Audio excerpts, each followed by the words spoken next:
Cuomo is doing ads now, which they're trying to accentuate his beard to make him look like he's like jihad or something like that. I mean, I tell you, man, the level of desperation when the corporate scum, start losing control, it's pretty crappy. But you're not alone tonight. Our good friend Osiris from the Stuck in the Middle podcast, he told me he was happy to come on because he hadn't been live streaming as of late. Well, getting back into the groove, my friend. And as you probably have noticed, our channel has grown since the last time you've been here. So we're happy to have you. Osiris, welcome back to Generational Change. Man, always great to be here with you, Peter. Feels good. It's been like 2 months. Only 2 months since I literally had to put together my studio. I took it all down just because I was moving stuff around. But man, it feels good. What's up? Doing good, man. It's good to see you. Meet my friend Anthony Paz from Miami. What's up, Anthony? I'm not familiar with you, but I'm sure we'll have a great discussion. How you doing? Absolutely, brother. Everything's good. Everything's good. You have an awesome name, by the way. Oh, thanks. Are you familiar with which name? Stuck in the Middle or Osiris? Osiris. Oh, are you familiar with ancient Egyptology? I am. I'm a little familiar with it. Yeah. Oh, okay. Yeah. I took a class. My name is basically it's like Osiris is a god of the dead in Egypt. I took a class in college on it, and it was so fun. So that's I always like to say that I accidentally got my bachelor's and my master's in theology. So wow. With me. Before we get, I used to do underground hip hop. So then I was like, I'm the Egyptian god of the underground. So we'll keep going. I like it. I like it. Well, Jen always likes to refer to Anthony as the walking Jesus because he looks exactly like Jesus would. That's true. Oh, wow. Despite what the evangelicals have been perpetuating across this country for a very long time, Jesus looks a lot more like Osiris and Anthony than he looks like me, despite the fact that how it's been sold around the world, but particularly in this country. Listen, brother, if you go to my grandparents' house, you look just like Jesus on their wall in Peru. I'm sure. I'm flattered. I appreciate it. Jesus did not have blue eyes and blonde hair. I'm pretty confident in saying that. We have so many different places that we could start right now. I don't want to get into a whole conversation about this. It's my politics. That's about this, that, and the other thing. I think it should just naturally flow based on the topics that we will cover this evening. I think that is immensely important. I don't think that we can overstate how serious a problem we have right now in so many different areas of our country. It does seem to me that the issue of Israel is not just the biggest issue because it's the biggest issue in terms of what's going on with the Palestinian people. I think people are starting to recognize just how significant an issue this actually is because of how it's seeped into our daily lives, how much this has crossed over into everything that we deal with. Why do we have an over-bloated government spending problem, particularly with the military and the Pentagon? It's because of all of the components that maneuver at all times as it relates to the state of Israel. And right now, we are on the precipice. I never thought I would be saying this, but it does seem, I could be wrong, I hope I am, but that we are on the precipice of World War III. That right now, it looks like this effing Zionist genocidal nation that we have attached ourselves at the hip to, which again, religion is just a front because it's all economics. We all know that. But we are prepared to go to war in the Middle East with Iran and start World War III. I mean, I sure should hope that's not the case. But right now, it's not looking too good. What do you guys think? Man, I'll say that I used to rep MAGA, and you might know that, Peter. And this is one of the deciding things that has caused a split, and I don't rep MAGA anymore. I thought Trump was an anti-war. I know, don't laugh. Anthony, don't laugh at me. Don't laugh. I thought Trump was an anti-war president, and that's clearly not the case. He is bought out. He is a buffoon. He's a clown. And I think he's trying to do good things, but there's too much control around him. And maybe he's trying to leverage to get this deal with Iran. But the larger issue is, why do we need a deal with Iran? I don't need any deal with Iran. I have no beef with Iran. Do you have beef with Iran? I never had beef with them. So if they have beef with me, then somebody else caused it. And I'd like to hear what you think, Anthony, but I think it's a fundamental issue. It's not just about war. It's just about, well, what's the philosophy? Why are we even worried about Iran? I understand that we don't live in a bubble in the world, but I like the China plan. China's friends with Israel. They're friends with Iran. or you could call them frenemies, whatever you want to call them. They don't have beef like that. So why do we? Yeah, I mean, for me, I always gave myself the freedom of swinging from left to right and being very politically curious. But I always considered myself someone who always followed the voice that was anti-war. When I was younger, I was a big Ron Paul guy. And then as I grew older, went into college, I became a big Bernie guy. And then there was really no voice after both of, I think, the most honest areas of the far left and far right that were anti-war were basically silenced and removed from the political duopoly that we see today, that is currently the Uniparty. Trump, he wasn't like a refreshing person for me. He wasn't someone that I confided in right away. But after Joe Biden in 2020, I felt like there was really no other way to turn to but just letting the other side take charge and see what that might look like. And Trump always promoted himself as an anti-war guy, which his first term of office, it seemed like maybe he was an anti-war, but now it seems that they are so in bed with Israel and trying so hard to protect them that they have no choice but to be pro-war, because that is what Israel seems to be, is a pro-war nation. And if we are indebted to them in every single way, shape, and form, that we're constantly covering up for their mistakes, then it seems like then we have no choice but to be for war. This whole situation with Iran is very concerning to me, especially since going years back, I always believed that the traditional, the grand old party, the Republican Party of the 90s and 2000s always had an intention to go to war with Iran. The Democrats were always complacent, or at least kind of covertly had a personal interest in pursuing war with Iran as well. And so now we're seeing it take place, and Israel's leading the charge. And I also think we cannot underestimate, this comes full circle with the fact that our elected officials, including Alex Padilla, who tried to put on a little show in Los Angeles today, let's not forget how much of a Zionist supporter he is. Our elected officials are bought and paid for by corporate special interests. And there is no greater example of that than Trump taking $100 million from the Zionist queen herself, Miriam Adelson. Like, let's not forget that her intention is annexing the West Bank and creating greater Israel.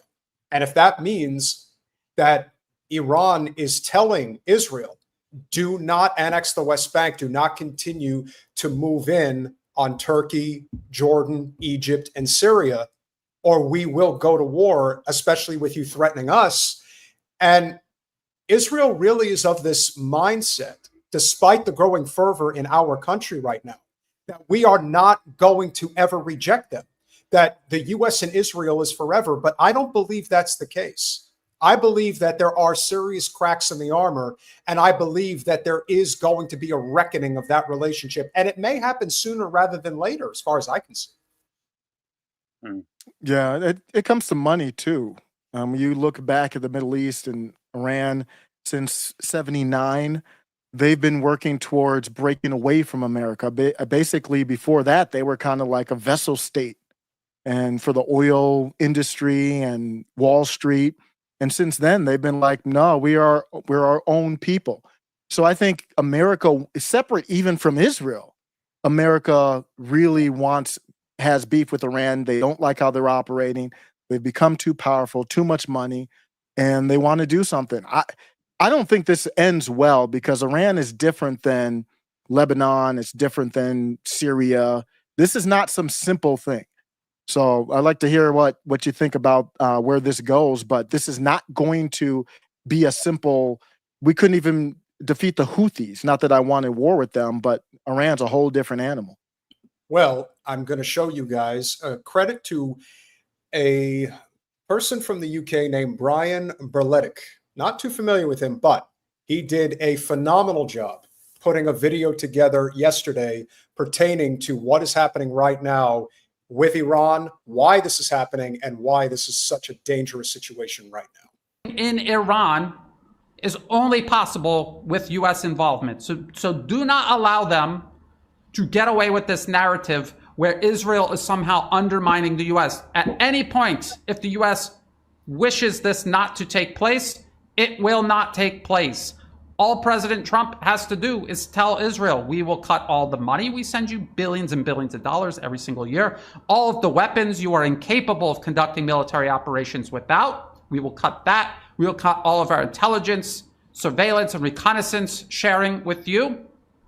We will deny refueling capabilities around the region, and we will deny our air and missile defense capabilities in defense of your territory if you carry this strike out. And you know what will happen? Israel cannot possibly carry out the strike. And anything short of that is the U.S. giving Israel the green light to carry out this strike. Now, how do we know that that is the plan? Because it has been written and signed and dated policy papers stretching all the way back to 2009. This is Which Path to Persia?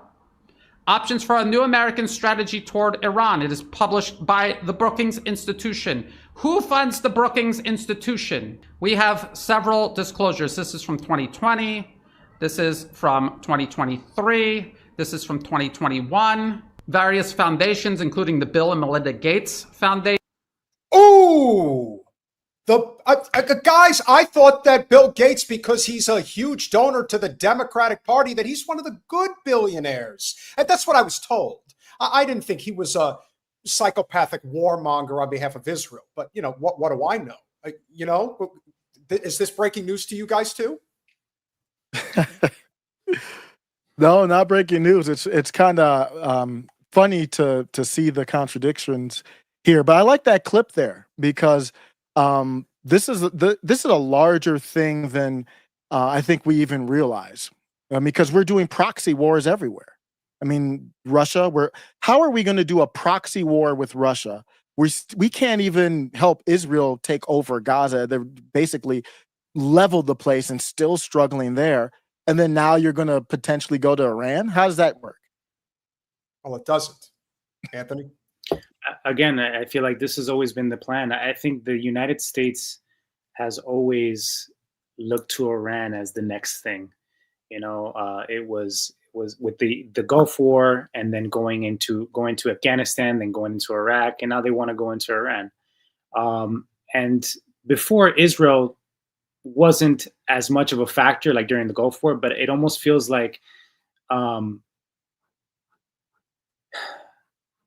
do I say this in a way that Political correctness? Well, yeah, I mean, it's not that I'm trying to be politically correct. It's just that it's crazy to think that having our political leaders request that Israel back down and do the right thing, or face losing funding for war, is like considered anti-Semitic. Like, you can never say or do the right thing anymore because you're constantly face this backlash of being stripped of any and all of your livelihood as a leader of a nation if you decide to go against whatever Israel says. Yeah, but do you guys not think that amount of propaganda is starting to change? I mean, I don't give a shit, and I never did. You want to call me an anti-Semite, I don't really care.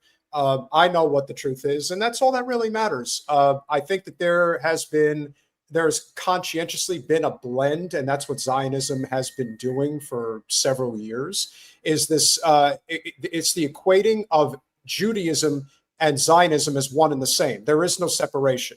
And we see that from the most ardent supporters of the state of Israel, that you cannot separate the two, not allowed. If you say you don't like Israel, that means you're anti-Semitic. But I don't think that's working anymore. I don't think that is holding its water that it once did.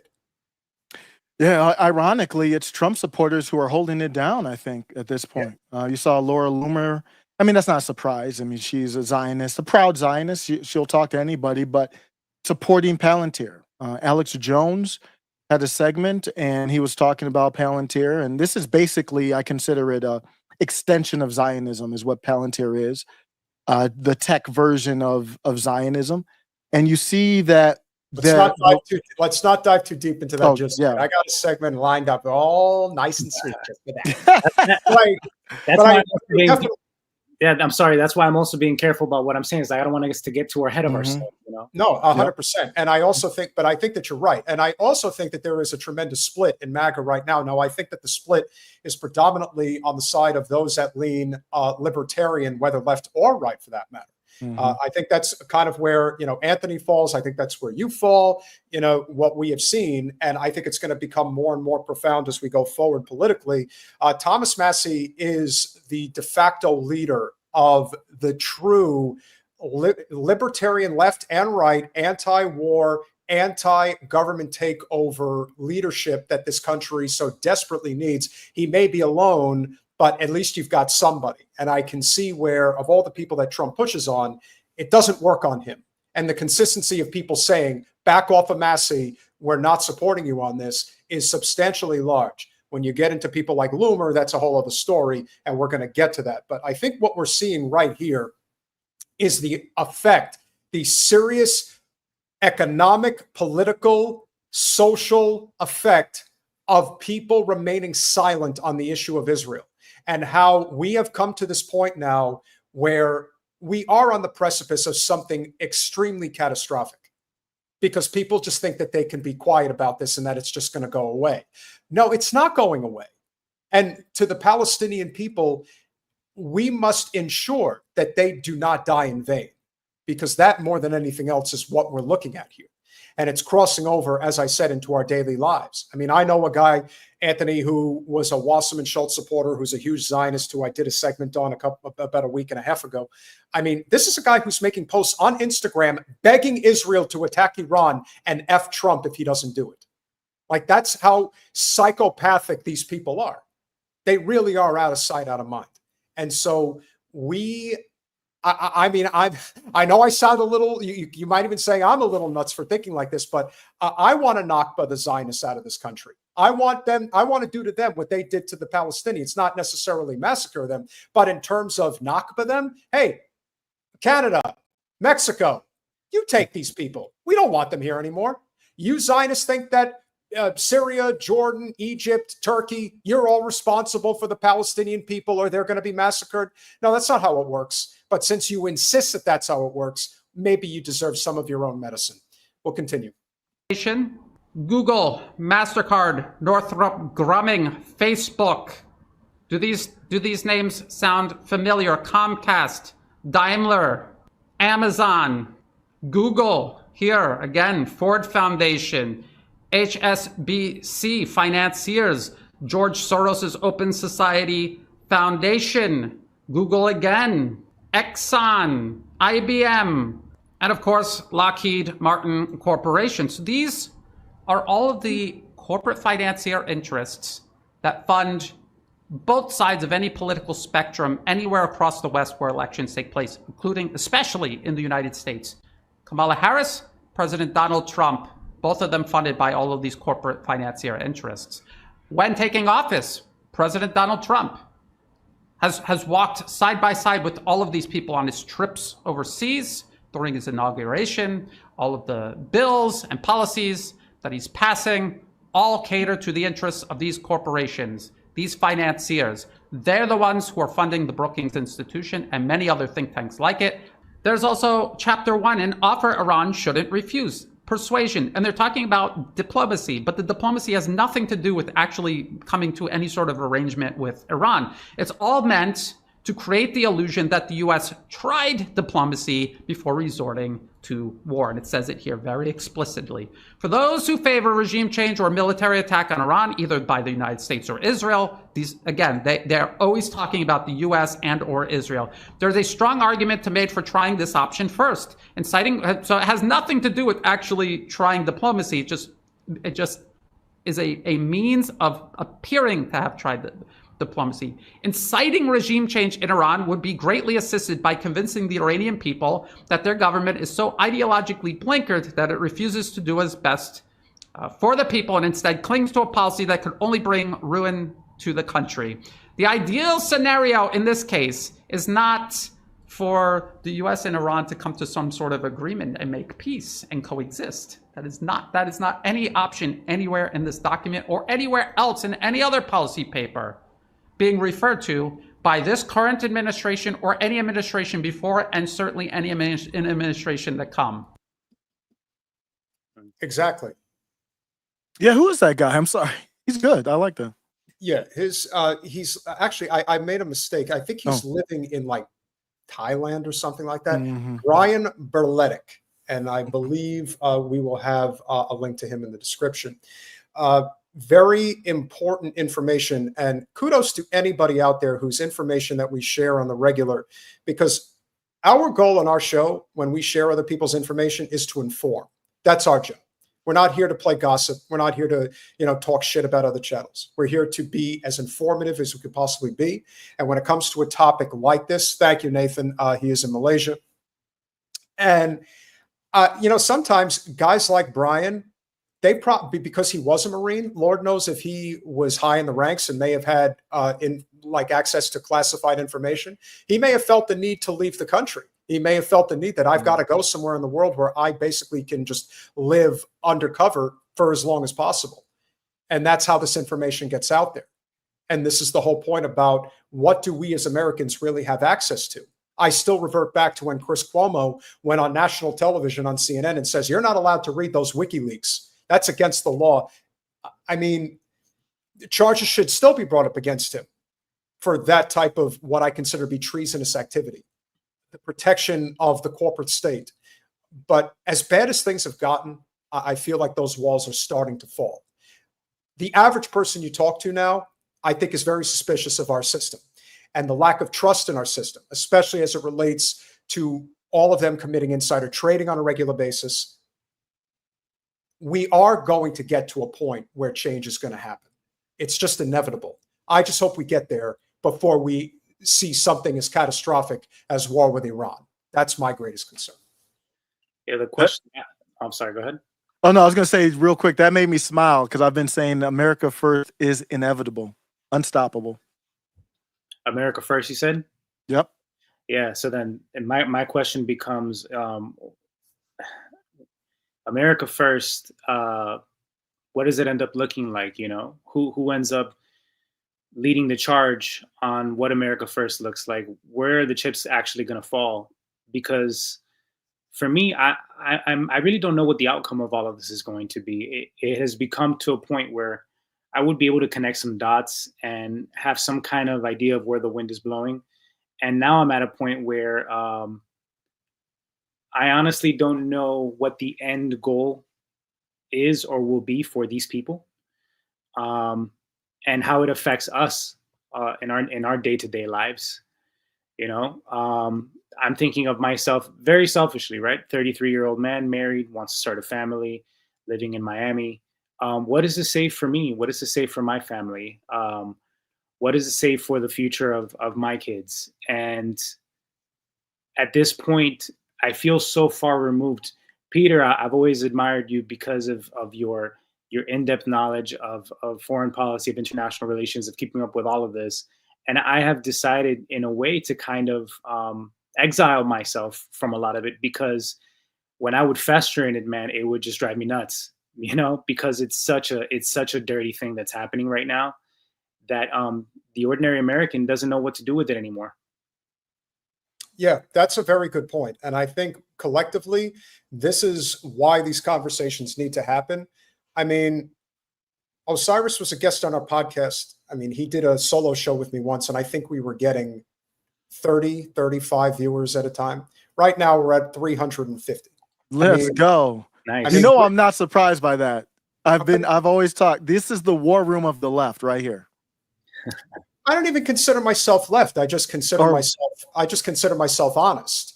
And if honesty means breaking through on a lot of those tropes that people would assume. And again, I always point out, if you want to know who really runs the show, what is the first thing you see when you fly into Reagan National in our nation's capital? Lockheed Martin's corporate headquarters is right there, right in your face, to let you know we're the ones in charge. You may not be in front of the Pentagon, but you might as well be, because we're showing you that this is who controls the world. You may think that Donald Trump, who on occasion will do such, Trump's greatest threat to the republic is that he's too honest, Jen says he's the most honest liar she's ever seen. Mhm. Because what he ends up doing is exposing this system that they have cultivated for generations now. I mean, they have been able to fool the American people since World War II, even before then. I mean, you have to go back to the days of Woodrow Wilson and my favorite president, Teddy Roosevelt. You're talking about a time where the nation has basically been fumbling over itself for a very long time. We got into World War II at the exact right time. We still say that we won that war. And while we did win the Pacific and North Africa, it was the Russians who defeated the Nazis. And we still have to create this illusion that the Russians are the greatest enemy in the history of mankind. Because war is profitable. And that's why when people think, would Trump really go to war with Iran? It depends. Why don't they release the Epstein files? What are they hiding right now? They are clearly hiding, as Whitney Webb so eloquently talks about in One Nation Under Blackmail. This is a clandestine operation of the highest order. There are people that we have seen over the years, actors, musicians, even athletes that get to certain levels of prominence in society who have no business being there. And yet you ask yourself, what exactly is it that they did? Well, if you look at the Diddy trial, it's the same thing there. How do people end up on Star Island in Miami at parties where people pay $100,000 just to attend? There are things that people don't recognize about the underbelly of our world that is so far removed from reality that no one would ever be able to comprehend it. And the sad truth is that the people who get just a little, as Robert De Niro would say, just a little taste, just a little taste. They want a little taste of that world. The second they get a taste of it, holy fuck, they'll move heaven and earth to stay in that club if they can. Yeah. And that's how it stays this way. But when you eventually realize that you can't afford rent, you can't get a job that pays you a living wage, you have no health care. I mean, for God's sake, that's just a running joke at this point. When you can't drink clean water, when you can't breathe clean air, and now you're noticing the tens, if not hundreds of billions of dollars that is going to Israel, to Ukraine, and to anything in between to basically make a mockery of our nation, to show just how bad things can possibly get. The powers that be are daring this country to have a revolution. They're daring it at this point. And I don't think that's going to. Please. Yeah, the only group that would be against what you said is what Trump's become. I think most everyone else, normies don't care. So I'm not counting normies. People, they're important, but they don't really have a political viewpoint. So the people who are paying attention, it's really right now, everyone who's under that Trump umbrella, which is all Zionist, and then everybody else. So I agree with you. It's like, but it was a smart move though, wasn't it? Because if Trump didn't win, I don't think you would have the same energy towards this, believe it or not. I think it was very smart. Elon Musk bought Twitter. Then he turned it and kind of swung it more to the Trump side. He's not a Trump person, never been a Trump person, but it worked for his interests. He's getting his contracts and all that. And he cleaned up the bias against him, whatever reason Biden had the bias.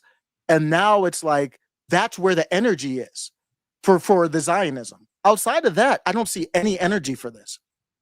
Yeah, and I think that Cyan brings up a good point, is that you also see just how propagandized the average American really is, although we don't know who the hell is being polled, because I doubt the three of us have ever been polled, because Lord knows if we were, they wouldn't use what we have to say as recorded information.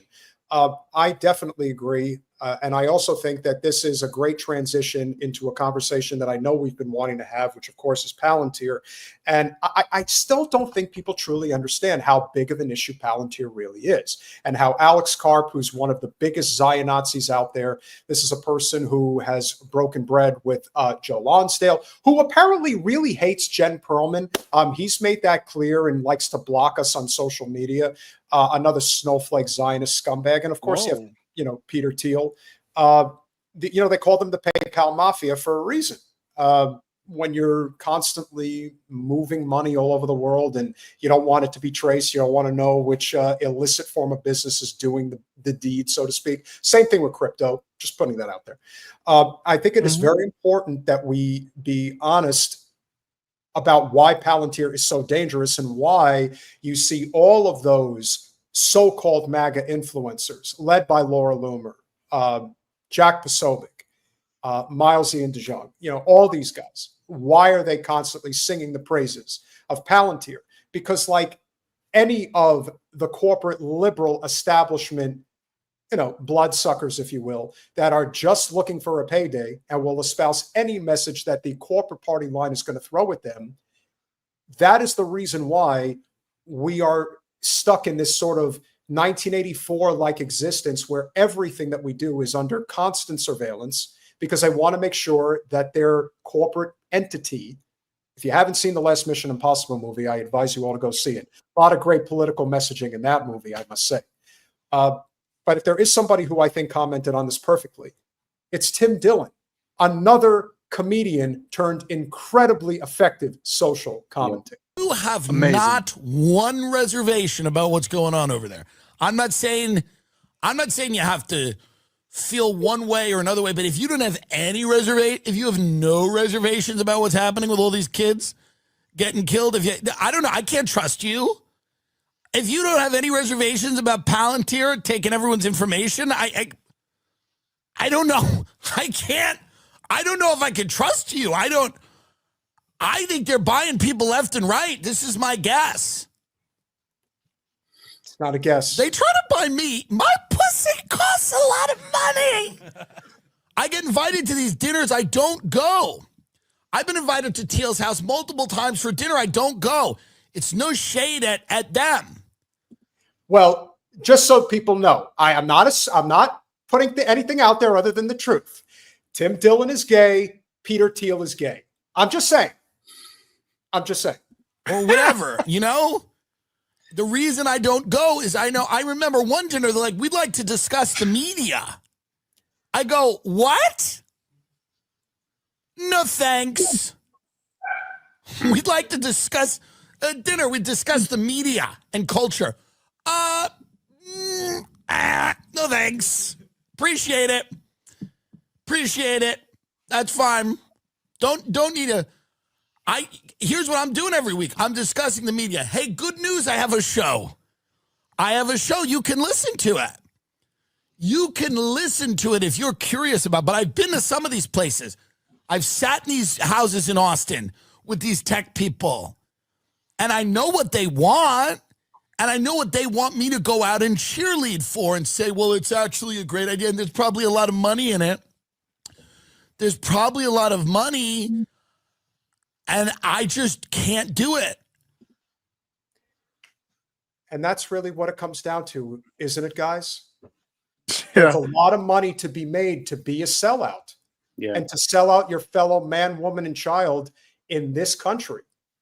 And there's a lot of people who will do it. But to Tim Dillon's credit, he's saying, no amount of money is going to get me to praise Palantir and praise what they are helping facilitate in Gaza. I respect him. I respect him for that, man. That takes some courage. These are some powerful people. You like to come out, and he didn't have to say that. I don't know what he would gain by saying that. So I really respect that.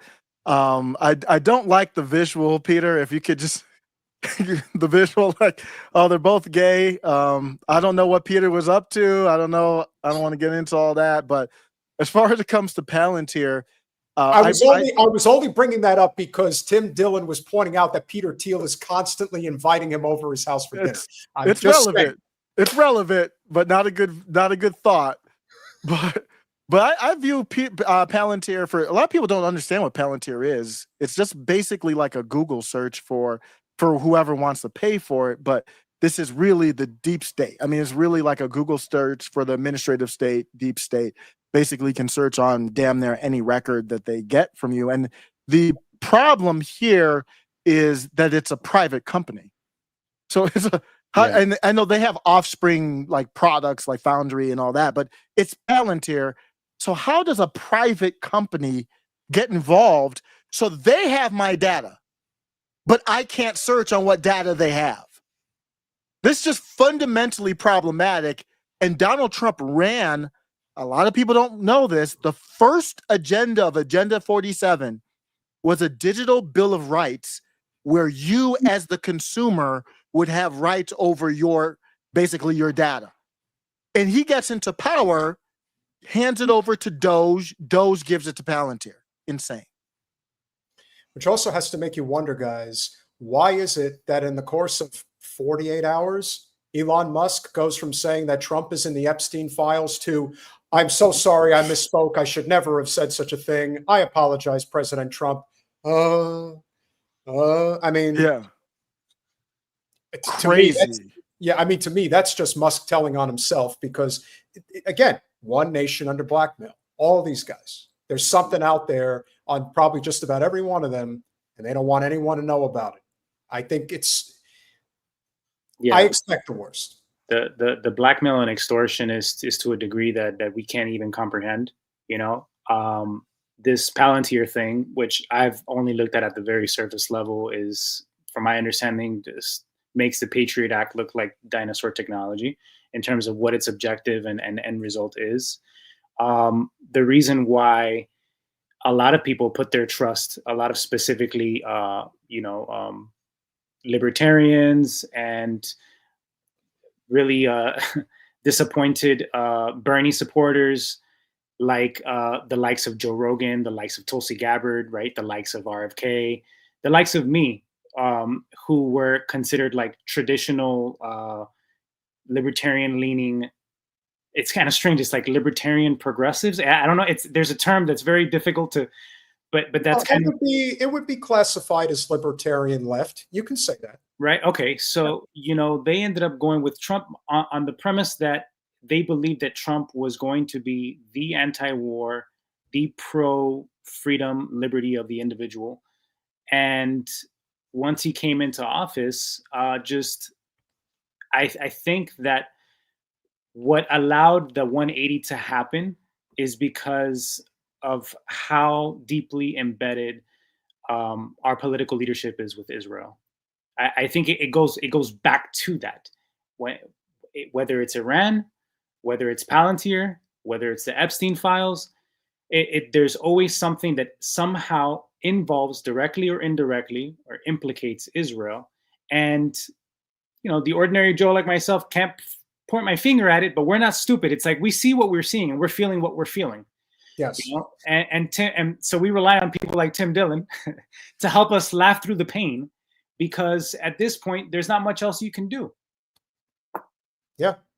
The other thing that we've also noticed about the growth of our channel is that we have a very substantial international flavor. A lot of people from the UK, people from Australia, people from Germany. We even have some people from Israel, believe it or not. Now, of course, most of them who come here to, give a shit, but that's okay. Their days are numbered anyway. So, hi. Yeah. But credit to the fearlessness of Tim Dillon, because he's part of that group. He's part of that very influential group of comedians led by Joe Rogan and Theo Vaughn that have very cordial relationship with Donald Trump. Also a former Bernie supporter. Yes. Yeah. No, Dillon's the real deal. He's really carved an amazing niche. And I don't just say this to say it, but he is funny as hell. He really is. It's not because I'm some great moral I wouldn't be good at it.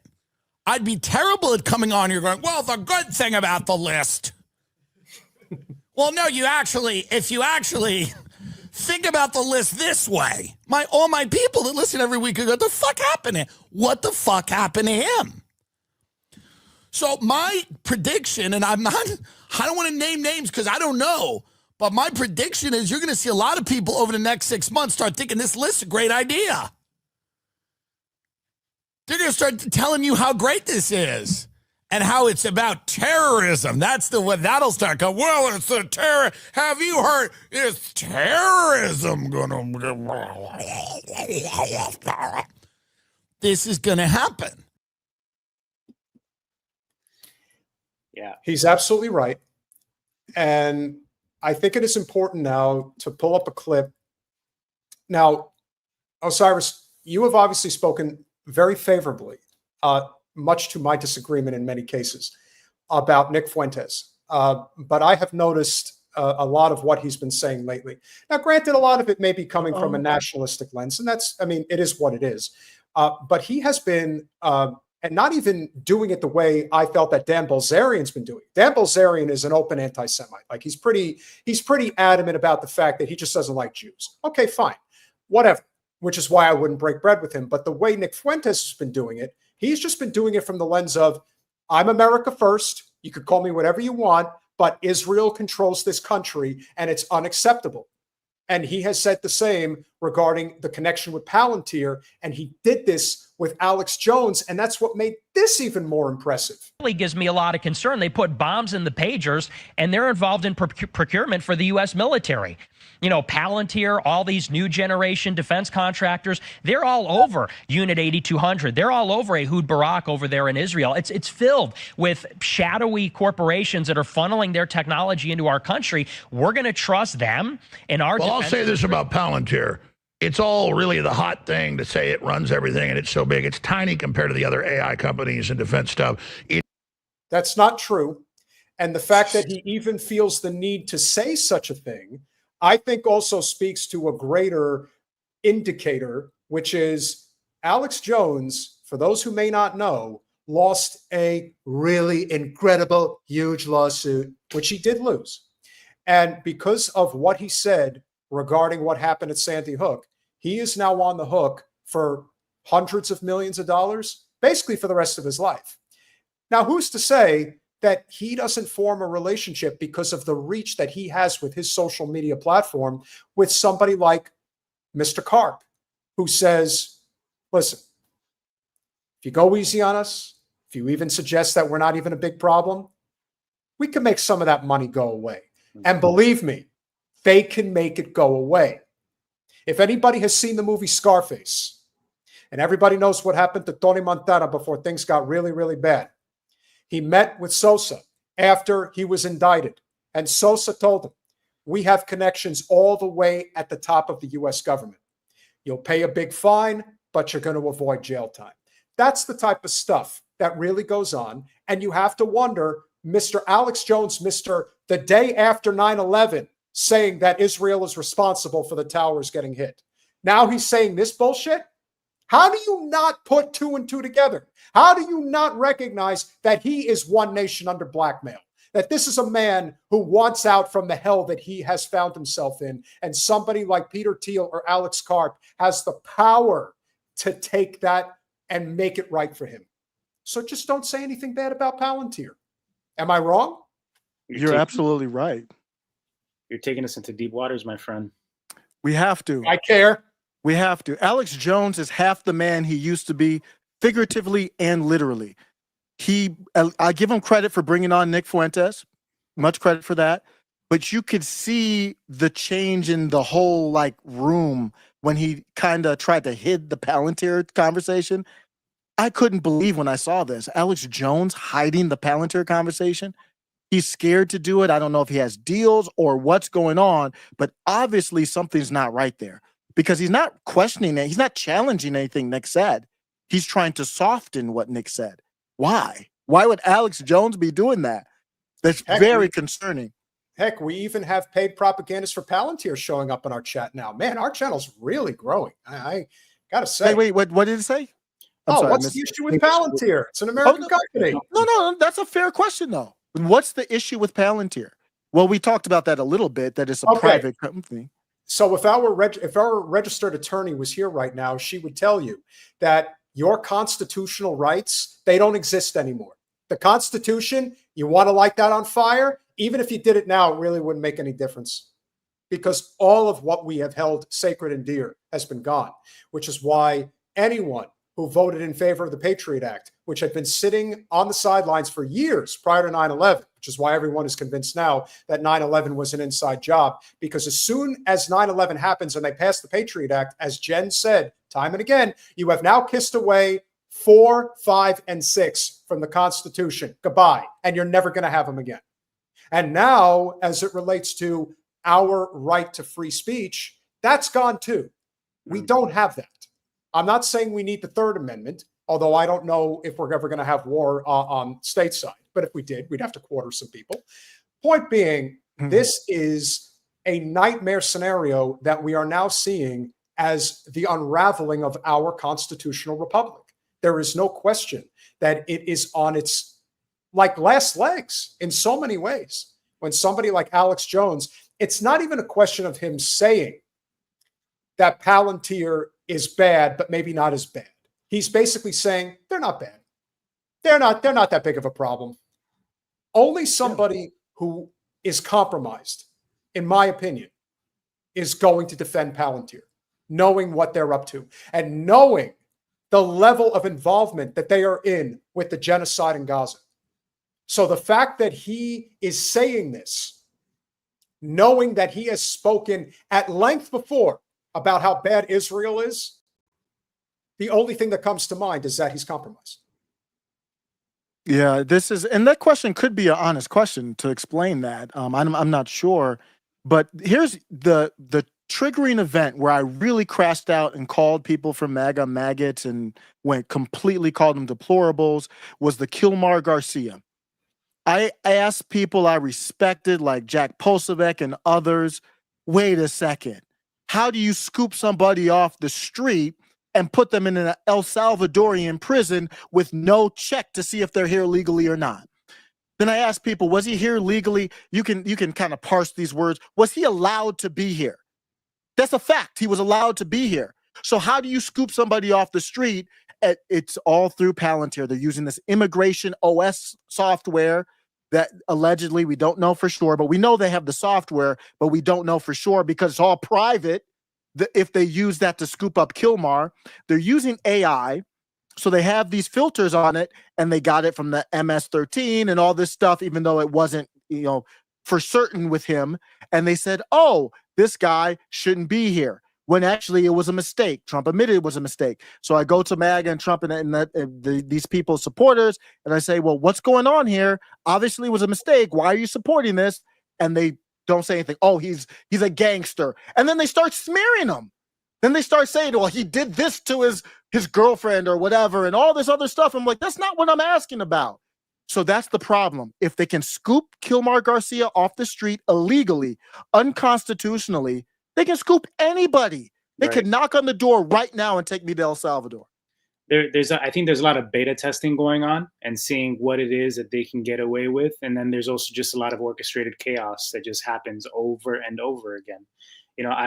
I'm so suspicious of the divine timing of June 14th, being this nationwide protest against kings. And we already know that with Trump, promoting that, he supports incarcerating people for burning the flag, that's what they're going to want to do on June 14th, on his birthday, on American Flag Day, all across the country. It's like you're giving them a reason to convince the American people that we have so many terrorists and bad people in our midst. And so we need something like Palantir to track them down and to get them. It always seems like it's perfect timing to justify stripping our civil liberties away, one thing at a time, one pandemic at a time, one terror attack at a time. I mean, it's just, there's always something that's there that justifies the government overreach every time, from the left or from the right, every time. We'll continue. He is trying to make a run at getting a bunch of big contracts. And so I'm not defending what it does. My point is, compared to all these other big companies, it's tiny. And that's why you see the left attacking it a bunch too. So I see a weird alliance with kind of the anti-Israel folks and the left with the Muslims and like Palantir. It's the big thing. I mean, its contracts are tiny compared to the other stuff. But what Palantir is a privatization of the surveillance state. They work for the CIA. They come from the CIA. But what I've seen is Palantir has been trying to reform the government contracting process. They're trying to make it more competitive and more efficient, but what they're doing is they're funneling all of our data into the government. Clearview AI is part of that suite. They ripped everybody's faces off of Facebook. Palantir's involved in Gaza doing facial recognition so they know which Palestinians to blow up with drones. And J.D. Vance is the protege of Peter Thiel, who's the co-founder of Palantir. That's like George Bush all over again. That's like George Bush, head of the CIA, being Reagan's vice president. So you don't like Vance? I think Vance is awesome. Oh, I think he's terrible. I don't. First of all, I think he's fake. What is going on with Alex Jones? This is wild. Yeah, How many things could he rattle off, like right there at the end, just basically saying, yeah, I'm compromised? Yeah, he's done. I mean, he's just a joke, man. I'm for JD Vance. JD Vance is a clown. He's never liked Trump. He's not a Trumper. He's more of a George Bush type era, neoconish type of dude who's rebranded himself. Mhm. I mean, and Peter Thiel calls himself a libertarian, believe it or not. How crazy is that? There's Well, libertarians that support him. Yeah, and well, that's also because people don't understand the definition of libertarianism, and what Mhm. it really means. I Yep. think people just like to call themselves whatever the fuck they want. The closest thing to a true libertarian, in my opinion, is Thomas Massey. He really does embody what small, limited government is all about, and it's not about screwing the average person. It's about ensuring that we have enough to support our nation without creating this bloat, which people just have taken full advantage of. I'm seeing on Twitter reports of explosions in Iran. So Okay. just to let you know. So here Here we we go. Here we go. Here we are. And this is your legacy, Trump. Boy, it's going to get ugly. I don't know. It's not official. I'm just seeing explosions. I don't know what that means, but I don't know if it's pagers or what. Before the world does end, we hope that you'll go over to patreon.com/generational change. For as little as $5 a month, you could become a supporter of our small but mighty channel so that I have enough to, like maybe not as much as Tim Pool does with his underground utopia of lots of wonderful food and supplies that he has in case the rapture comes, but just enough so that I can survive and Jen can survive. So any support and all support is tremendously appreciated. And for those of you who are here already who have contributed, the Progressive Lefty, thank you so much for being a 3-month YouTube member. Greta is a hero. We agree. What she has obviously put herself through to bring greater attention to what's going on in Gaza cannot be understated. Teresa, one of our most awesome supporters, thank you so much for the $10 super sticker. The Progressive Lefty, thank you for the $2.79 Canadian A. Brian is great. I watch all the stuff. Yes, we will definitely be looking out for Mr. Berliner going forward. I'm sure there will be more clips that we will play of him going forward that will be just as informative, and glad that you guys did enjoy the information that he was providing. And Cyan, thank you so much for the $5. The United States played a central and decisive role in the 1953 coup that overthrew Iran's democratically elected prime minister. That is correct. We have involved ourselves in a lot of nation meddling for generations. This isn't something new. We have been doing this for quite some time. But make no mistake, there's a reason why this is happening. We have talked time and again where a lot of these problems stem from. Now, I'm not going to say that Israel is responsible for every ill will and issue that is done around the world and even at home that we disagree with, although we certainly will hope right now that if in fact they have started bombing Iran, my God, we cannot cut ties with them fast enough. And I bring this up for a reason. Because as bad as Donald Trump is, there are still people out there that are going to try to convince us all that our nation would be so much better off if we just let Kamala Harris win. Well, I'm here to play a little clip for you guys to show you that that is simply not the case. Not an Israel, the United States of America would have to invent an Israel. The Jewish state has never had a better friend in the White House. We have to get the people of our country, of this country, to love Israel more. I have to tell you that. We have to do it. We have to get them to love Israel more. America's commitment to Israel's security flows from a deeper place. The bonds between the United States and Israel are unbreakable. And the commitment of the United States to the security of Israel is ironclad. And let me be clear. I will always stand up for Israel's right to defend itself, and I will always ensure Israel has the ability to defend itself. I get criticized for having said a long time ago, you need not be a Jew to be a Zionist. I'm a Zionist. We can say today that America is Israel's oldest and best friend in the world. Yeah, best friend. To think that it is official. Preemptive, they're calling it a preemptive strike from Israel. No, how can you say that with a straight face? But you could see the chess pieces. This is the ideal time for them to do it, and here we go. And it was always the plan. Mm-hmm. Yeah, there's no question that that is the plan. And if we are staring down the barrel of a third world war, hey, you asked for it, guys. We have stood stone, and I have called everybody out because I have not hesitated. And I have been very adamant since I have been doing commercial real estate for the past 2 years. I will not do business with Israelis. And they have infested the multifamily investment space. That is where they make their money. They've been doing it for generations. When you see those, shitty apartment buildings, poor tenant resources and everything all throughout New York City in particular, South Florida, who do you think owns those buildings? It's all of them. That's what they own. And they have made billions upon billions of dollars, and it buys a hell of a lot of political influence, including one lady who owns 35 multifamily properties in Broward County alone, which is where Jen is based. And this was shortly after October 7th. And this lady's last name is also Wasserman, although I don't think they were related because I think I had asked that question. She had family in Israel. And so I just, inquired, wanted to make sure that at least her family was okay. Didn't know the full extent of the bombings or anything like that. And she said, yeah, I'm good. I think I'm going to donate $1 million to the IDF. Just said it very flippantly. Like, yeah, I'm going to donate $1 million to the IDF. We must cut ties with this nation. It will bring us down. It is bringing us down every day.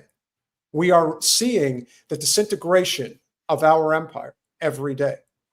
Our constitutional republic is going to fall if we do not cut ties with Israel. Who in the fuck wants to be a part of this? The honest people that honestly know what's going on.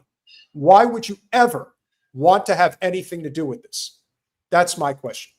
And so I bring this over to a topic that I wanted to cover because if there is another person who I think embodies libertarianism, maybe not in its truest form, but certainly in a very reasonable way that you can associate him with libertarianism, and that is Dave Smith. Another comic of all people, much like Tim Dillon, seems to have a very good grasp on social commentary and everything that's going on right now. Well, he has been spot on. And here comes another person, in my opinion, coming around because he recognizes the writing on the wall and how bad things are getting with Israel, is Piers Morgan. When Piers Morgan turns a corner, then you have to ask yourself, how much longer can we sustain this facade, this lie? I don't know. But they had on an attorney for Israel. I'm forgetting her name at the moment. Maybe one of you guys in the chat will recognize her when we put her up. But this was one of the most interesting takedowns I've ever seen regarding what's going on right now. Here is that you're not allowed to tell the truth. You're Israel's lawyer, and you got to defend them no matter what. Natasha, does Israel have nuclear weapons? Sorry, I'm an independent Does Israel have member nuclear of weapons? the English bar. Yes or no? That's a good I'm not question. instructed. Yes or no? I'm Yes not or no, instructed. Natasha? Do they have Does nuclear Israel have weapons? nuclear weapons, Natasha? Why do you think I would know any better than you, Piers?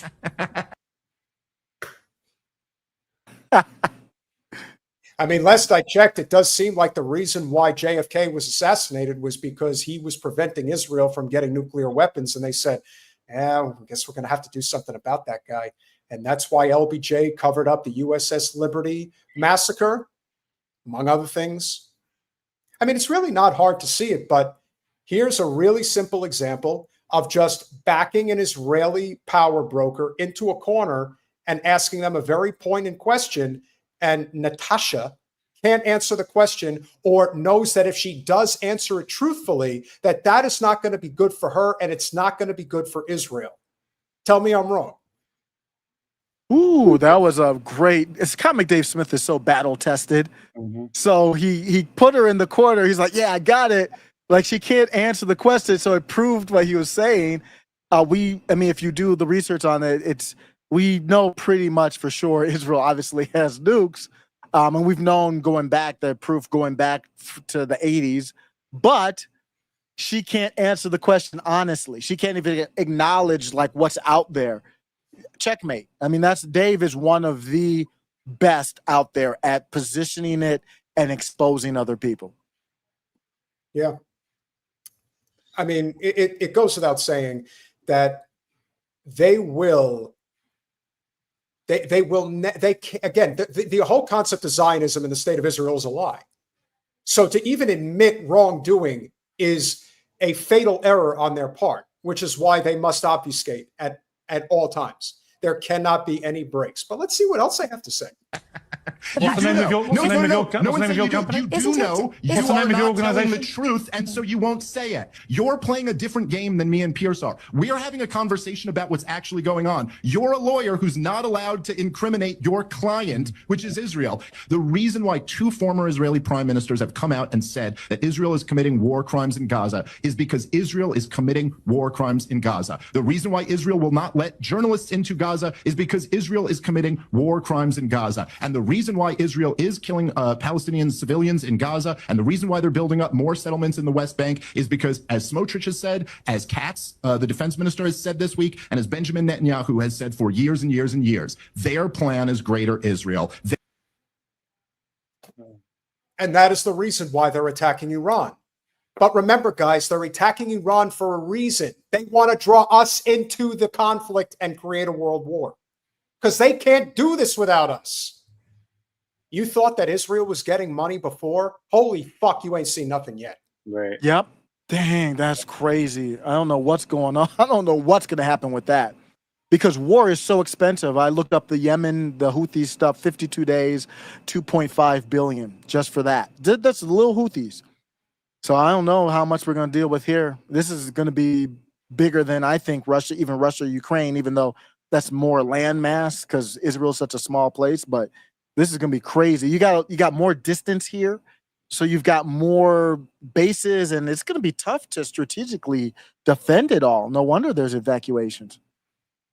Oh, absolutely. I mean, we should have seen this attack coming as soon as the diplomats were being pulled out of the embassies. Yeah.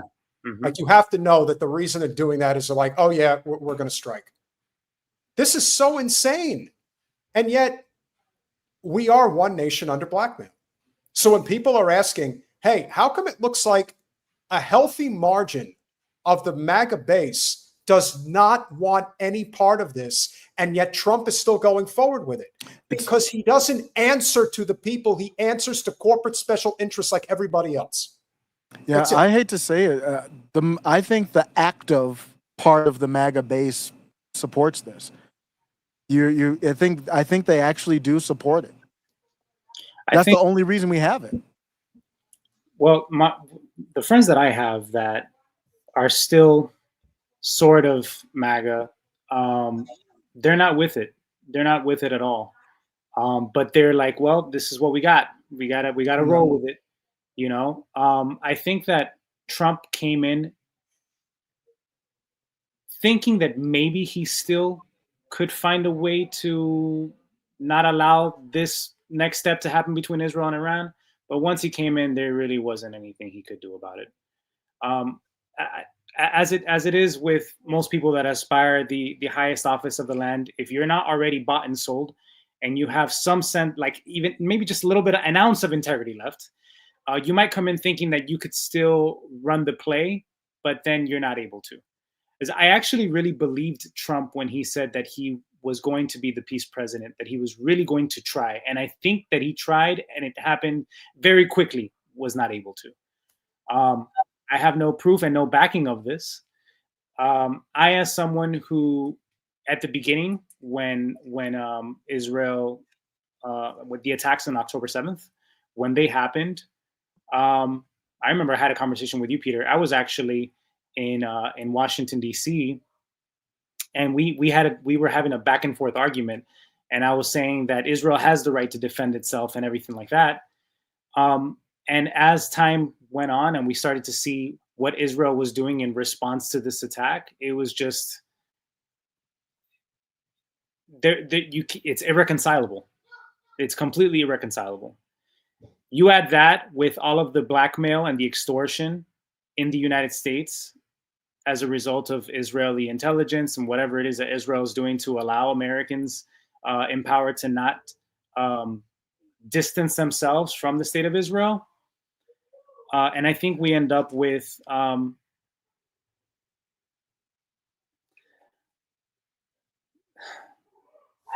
I really struggle to find my words in this because I'm just thinking about people dying, continuing to die like every day. You know, when we get people like you, M85, it's like you trusted Trump. Well, here's the problem. There is no one to trust. Yeah, exactly. There is no one to trust.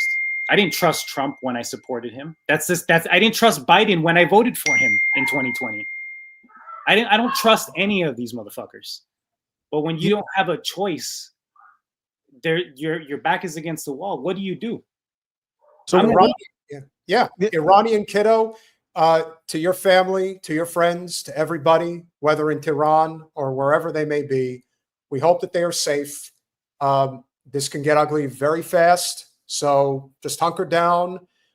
We are dead set against this. To our friend Farbod Tehranian, to your family, he was a supporter of Jen's. Obviously, he is, somebody who worked very hard to help unseat Wasserman Schultz, and I know this issue is very near and dear to his heart, obviously, as it should be to all of us. We want to be able to do more than what we are doing. But what we must be doing is continuing to get the message out there of exactly who Israel is, what they're doing to our nation, how the Israel lobby, led by AIPAC and a whole bunch of other NGOs, have been absolutely dragging this country straight to hell. Straight to hell. They want Gaza and the West Bank. They call it Judea and Samaria. They believe that it's rightfully Israel's. Benjamin Netanyahu showed up to the United Nations a couple weeks before October 7th with a map where it was all Israel. That's the bottom line, is why they've been controlling these territories since 1967. See, the truth makes a lot more sense. And by the way, you know that Israel has nuclear weapons, but you won't say it on this program because you're not in the business of telling the truth about this conflict.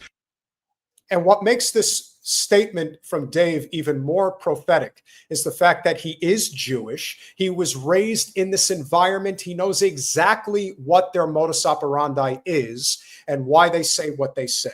And yes, Netanyahu did show up with that map, showing it as all Israel territory. And we have gone right along with it. And at what point do we break away? Thomas Massie can't do this all by himself. Whereas you still have people like AOC putting out messages like Israel still has the right to defend itself. No, people have the right to defend themselves. Nations don't have shit. Remember at one time we were Middle Earth. I mean, if you look at the world and you look at the map, especially South America and Africa, they used to be one perfectly fitted puzzle piece. Mm-hmm. At some point along the way, we broke away. And just as a nation, we have found ourselves not seeing each other as one nation, but as a plethora of a whole bunch of different factions that happen to live within a nation. And there's many reasons for that division. But the greatest reason for it is because there were people that decided that they were going to take things too far, that the system could somehow sustain itself. Like I did when I was president of the United States. I passed NAFTA. I passed normal trade relations with China. I passed the crime bill. I passed the Telecom Act, and I overturned Glass-Steagall. And yet somehow people thought this nation could survive by all of those things happening. No, it can't. And Israel just makes it that much worse. But kudos to Mr. Smith. It almost makes you very nostalgic when you bring up leaders of the 90s. I don't know. It just feels like they were simpler times, even though it's just fucked up in different ways, No, I think in some ways that the things that happened in yesteryear takes a while for us to fully realize how we ended up where we are. It doesn't just happen overnight. Yeah. So many of the things that we thought were great about this nation died when JFK was assassinated. Mm-hmm. It took a long time for people to see that reality. It took Malcolm's assassination. It took MLK's assassination. It took Bobby's assassination. It took all of these coups. It took the fact that people still don't want to look into the truth about why Nixon was impeached or would have been impeached. People still don't want to look into all of the bad things that Carter did as president, rather than people just assuming that he was just a meek and simple man who ended up in the White House. Not true. In fact, a lot of the things he did were things that he had already set in place for Reagan to just take to the next step once he got to the White House. We have been heading in this direction for a long time, guys.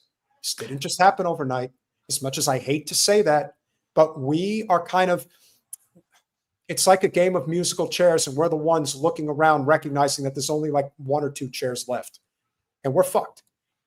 That's just kind of where we are right now.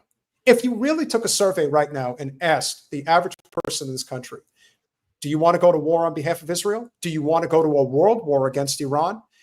How many people realistically would say, yes, I will do that? And the one thing you guys have probably noticed, it's very commonplace when it comes to the Zion-Nazis, especially in this country. They are the biggest cuck pussies walking this fucking planet. They would never lift a finger to defend this nation. In fact, they would lift a finger to defend Israel before they would defend the United States. And to me, those are traitors of our country. When I see people wearing that America, the USA, Israel lapel, fuck those people. Fuck them. And they should be cast out like the fucking lepers that they are. That's why we're here right now. We are live, and this is going to be seen by thousands of people, and I don't give a flying fuck who hears it. Fuck every last one of those Zion Nazis that are in this country. Fuck Wasserman Schultz and everyone who has protected her for years, whether you support her ideology or not, because you did it for your career, or because you didn't like Jen, because Jen was too honest for your liking, like anybody else.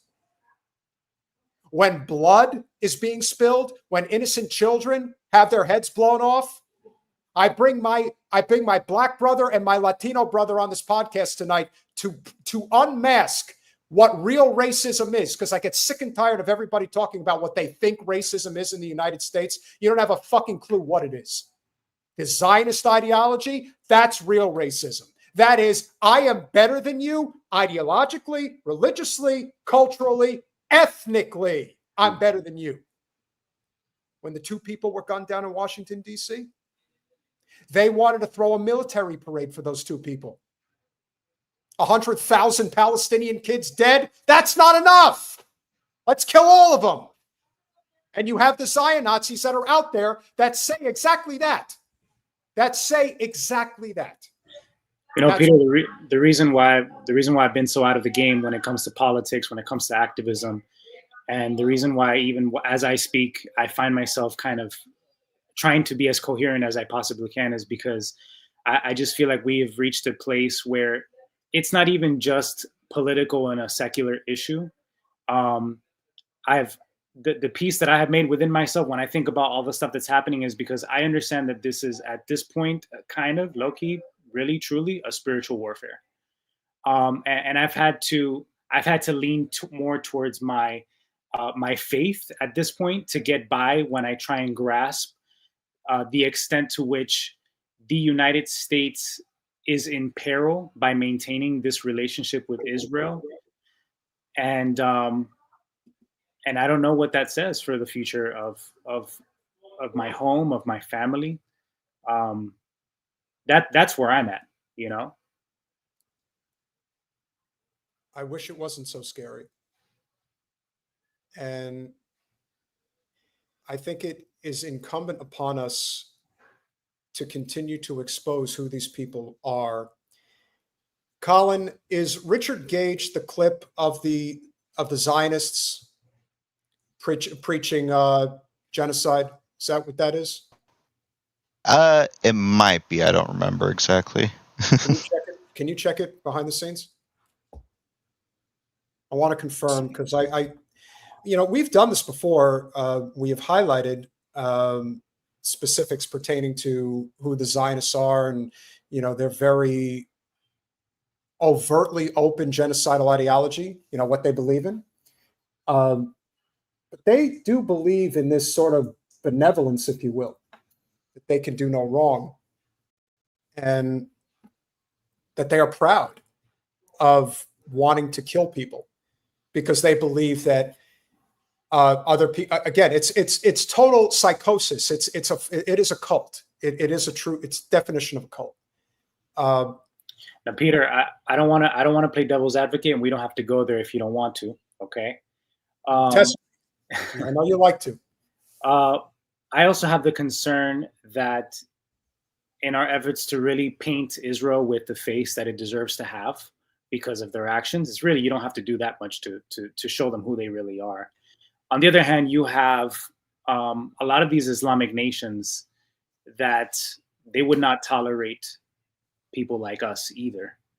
And so when we think about the wars that are ensuing and the future of our relationships to these various nations, what do you think about that? What are your thoughts on that? Because I am someone who am traditional Orthodox Christian, and I know that I would not be allowed. In fact, we have been driven out from those lands too. So just playing a little devil's advocate, we don't have to change the subject if you don't want to, but that's just another insight that I'm having from my perspective, from my life journey. No, I think it's fair. I think that, listen, Christians are probably the most persecuted people in the world, depending on, where and when. I think that that's a real issue. I also think that you get to a point where you're going to have to take things issue by issue. And if you look at the history of Palestine, because it's not Israel, it's Palestine. Mm-hmm. They call it Israel, but whatever. If you look at the history prior to 1948, the Jews and the Muslims got along just fine. In fact, it was considered a safe haven for a lot of Jews that were fleeing persecution in Europe as a means to protect themselves from Nazi Germany. But ultimately, the Zionist project is very much in some ways like the Patriot Act. The Zionist project was something that was created by fanaticists in the 1850s, I believe. And then over time, they seized their opportunity a century later, but it was something that was built up over time. Much like the Patriot Act was many, many years prior to 9/11. They had to find an opportunity in order to get it through. Well, the Zionist movement seized on the Holocaust to push through their Zionist state.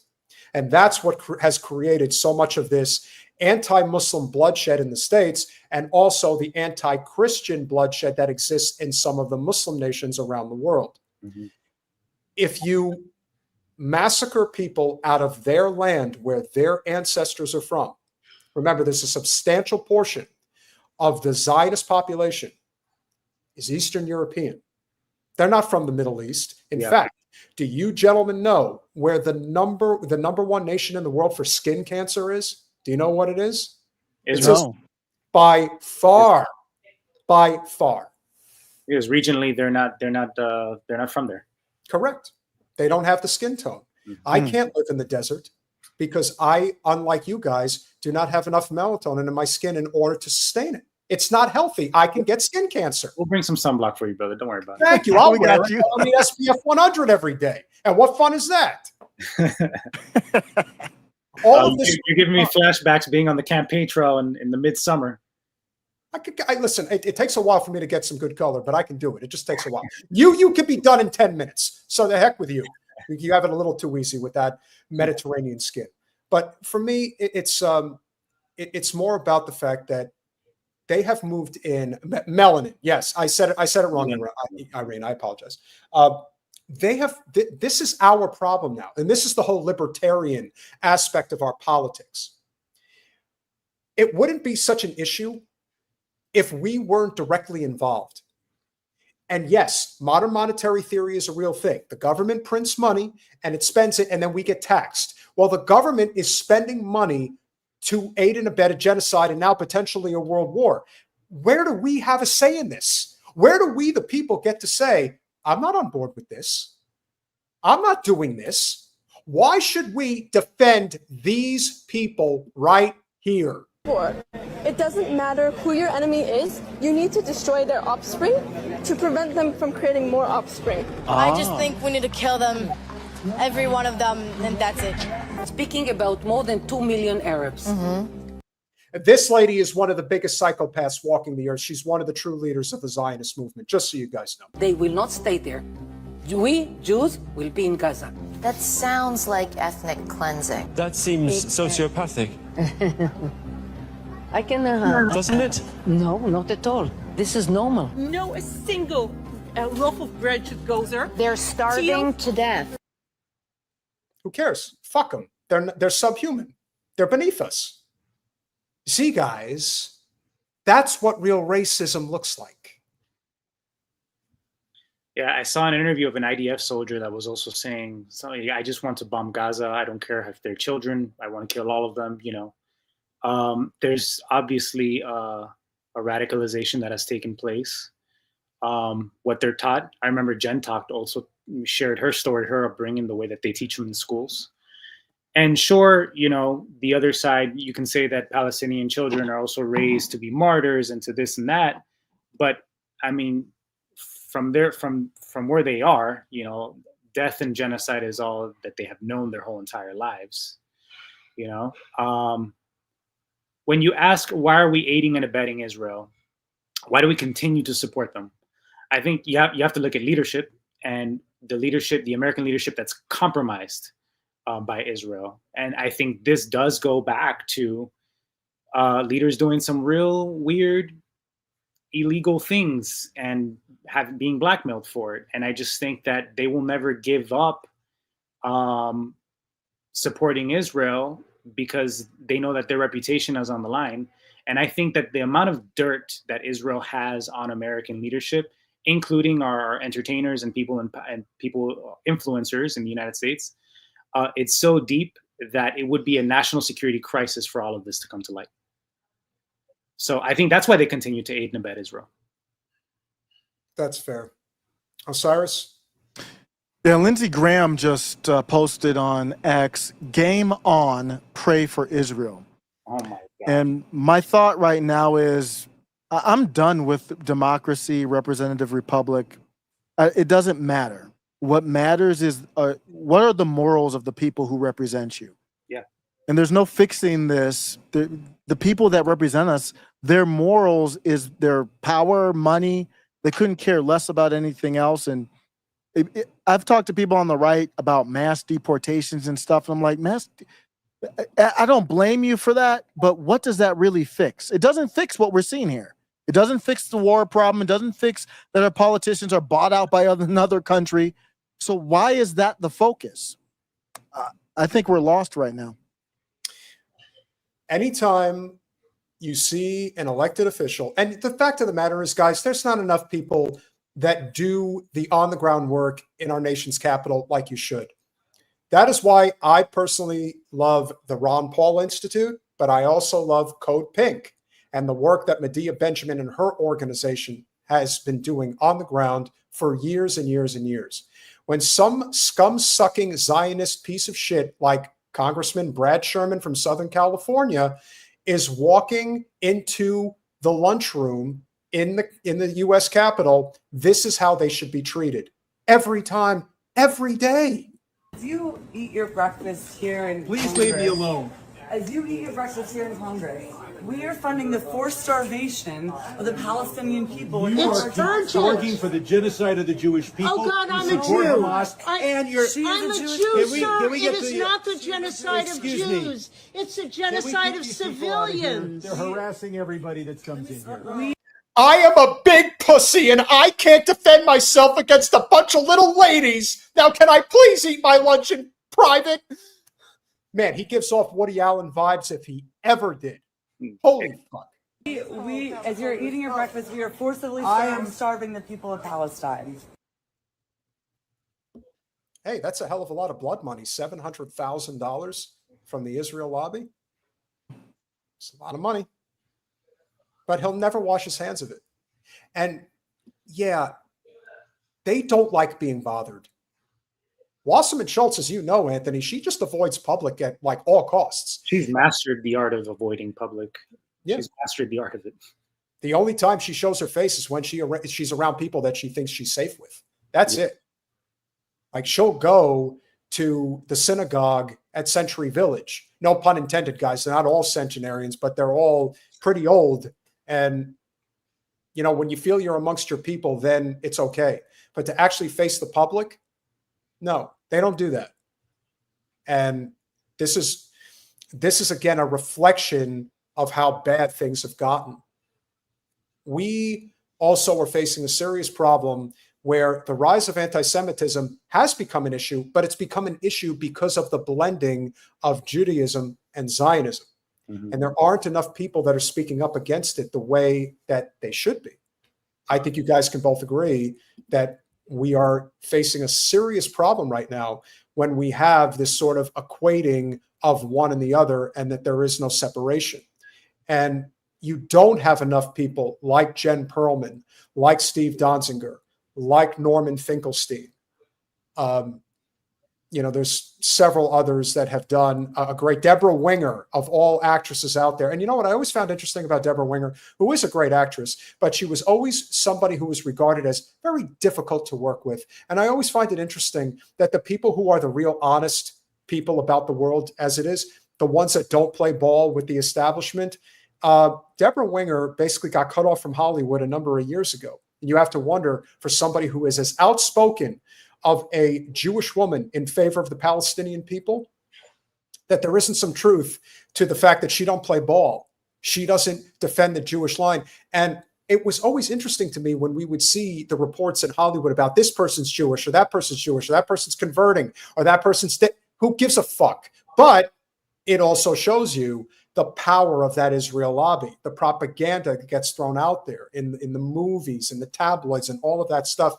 But we talk about this now, and the way I see it, it doesn't have the same effect anymore. In fact, I think with the exception of a movie like A Mission Impossible with Tom Cruise, people are just not buying the bullshit anymore. In fact, as I said, if you watch the last Mission Impossible movie, there is a very clear political message that I think was very well done in that movie that I wish we could see more of. The whole concept of AI taking over our society, the whole concept of world war, nuclear war, the issues that could actually end our existence. And that was put on full display, to Cruise's credit, because he's one of the producers on his own movies. But I do think that the propaganda machine is not what it used to be. The question is, have they run out of real estate, and how much time do we have to fight against what could potentially be historically dangerous times that we're living in right now? Well, here's a good thought. We have these, and it looks like instead of Pride Month, we're going to get Riot Month or Protest Month. Are the protests going to shift to somewhere where I could walk in the street with you? If we're going to protest war peacefully during the daytime, not night, I could walk with you in a protest of war. Or is it going to stick on this anti-Trump only type of, immigration where it's more of a divide? I think there could be some unity in anti-war. What do you think? Do you think the protests are going to shift over the weekend or stay anti-immigration? If I can answer that, the anti-immigration is going to be painted as anti-American, and the anti-war is going to be painted as anti-Israel. So anyone who goes out into the streets is going to be anti-American, anti-Israel, is going to be a potential terrorist, is going to be someone who is a threat to our nation. It's just painting the citizen as the enemy of the state. And that's why I have a very eerie feeling about how this weekend is going to turn out, because I think it's just the beginning of something much bigger. And the scapegoat is immigration, right? The scapegoat is I think that's the scapegoat is burning an American flag. I think that's just all the government had to do is light the match, and then everyone joined in. So the timing couldn't be any better. Trump's birthday, American Flag Day, national. My birthday is a national holiday. It's a great day, really important day of the year. Yo, Trump, are we going to still do this military parade or what? It's going to be a beautiful parade, the greatest parade you've ever seen. Yeah. And it's all for me because it's my birthday, and I'll cry if I want to. And maybe I will it's cry. Trump. Tears. Yes, right. Maybe this is not a good time. World War III is popping off. Maybe it's not a good time. I think he picked the time, Well, it's all going to be dependent upon what China and Russia decide to do. Right. At this point, it's like, ball's on your court now. What your move? Yeah, because if China and Russia line up behind Iran, that's World War III. Like, it's that simple. Yeah. And do we really have a nation? I asked two questions. Do we have a nation that wants to turn its guns on its own people? And do we have a nation that wants to die for Israel? I don't think we do. And I don't think as divided as our nation is, and let's be honest, it's a one-sided nation. It's the patriots, it's red America that is armed and always has to fight always fights on behalf of the blues, if you will. But do I think that the Reds want to turn guns on blues, on their fellow Americans? Some of them do, but I think overwhelmingly most of them don't. They don't want to do that. It's not the answer. They know it's not the answer. And we're going to find out very quickly how married to Israel we really are.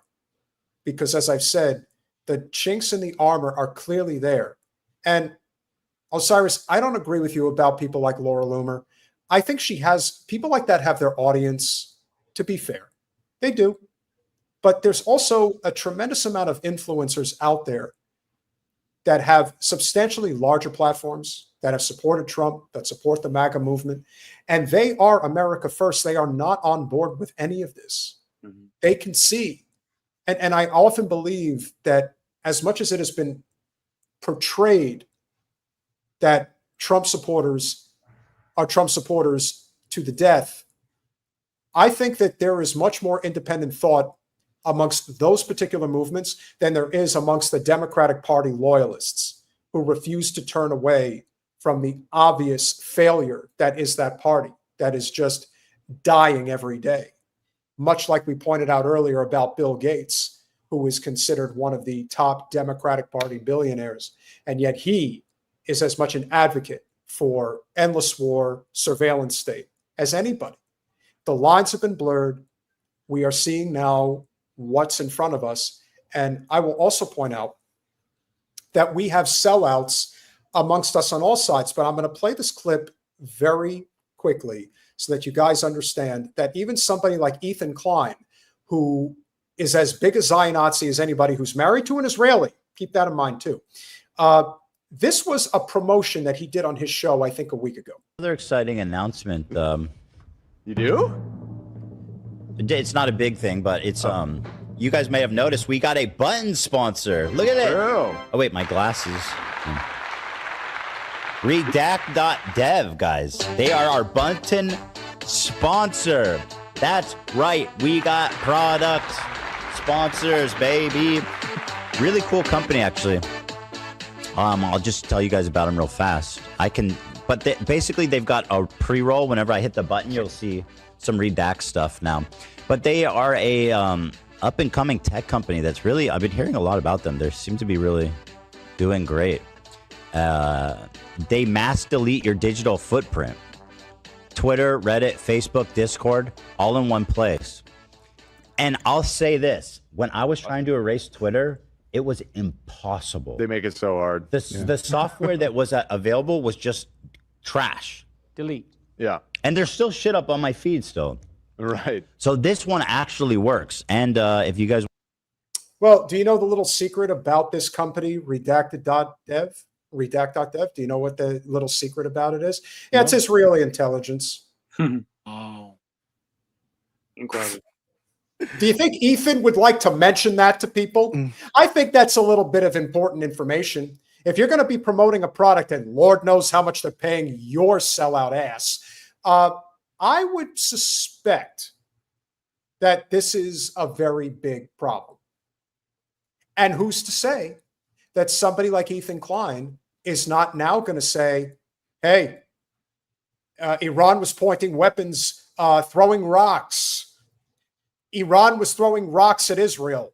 They had to attack them. I mean, they have to defend themselves. Remember, Israel has the right to defend themselves, guys. That's very important to remember. I love that you didn't tell us until after the fact that it's Israeli, because it makes me want to go back and watch it again, but watch his body language and see if he feels any sense of conscience and shame in his sales pitch. We don't have to go back, but I'm going to watch it again because that's crazy. Well, he just oozes corruption out his pores. He's very, genocidal pores. Yeah, but it's got to eat away at you. You know, like not if you're a sociopath. That's crazy. Not if you get paid well enough, and you're a sociopath. Well, Lindsey Graham, game on. Lord knows what the hell he's hiding in his closet. Right. Pun intended. Try it out. Code H3H3 for 15% off. So it's redact.dev, baby. Love them. And the button redacts things, so it just it's a dream partnership. It just makes sense. Actually, count to 20 and then count to 20 and I'll hit the button. Starting now? Yeah. So guys, I'm gonna hit the button so you guys can see. 2, 3. Well, you want them to hear this, so now I have. To you gotta hear this part. So start counting to 20.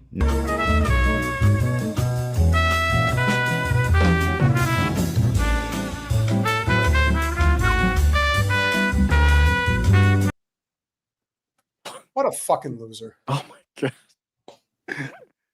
Honestly, and this is what I would ask of you guys.